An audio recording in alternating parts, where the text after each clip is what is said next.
Developing news out of Norfolk this midday, where crews say people living or working within a half-mile radius of a fire at the Colonial Welding Fabrication Warehouse are allowed to return. The warehouse is near several acetylene tanks, and crews forced the evacuation as a safety precaution. But firefighters say that evacuation order still stands for those businesses immediately surrounding this warehouse. 10 on your side's Melanie Woodrow is live in Norfolk with the details. Melanie? Yeah, they want to take every precaution possible. As of about 11:30, so just about a half hour ago, they decided that they had reduced the pressure in those tanks enough whereby they could safely work on extinguishing the flames. Just over my shoulder, you can see, of course, that this is still very much an active scene. Crews are still out here. Before they go ahead, before they let those firefighters go in and extinguish the flames, they tell me they're going to pressurize a nearby warehouse with a big fan. They want to make sure that none of that acetylene gas gets into that warehouse. By the way, acetylene is a gas that's used in welding. However, these flames that started here this morning were not intended. Crews outside Colonial Welding and Fabrication began securing the area around 8 this morning. 4 acetylene tanks outside the building began venting fire. First responders evacuated everyone within a half-mile radius, fearing the worst.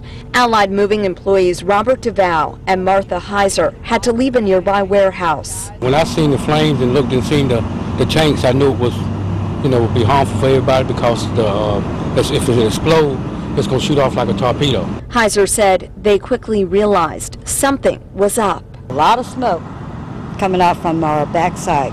Thick black smoke. Were you worried?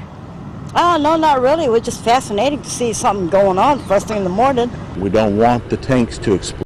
We would much rather have them vent. Chief Harry Worley said that's exactly what firefighters did. When it was safe, they closed the valves of 4 other tanks, extinguishing gas that was further fueling the flames. By mid-morning, the half-mile evacuation was reduced to adjacent businesses only. Chief Worley said investigators still don't know what ignited the tanks. Just trying to get this stabilized, contained, and then we'll get into that later.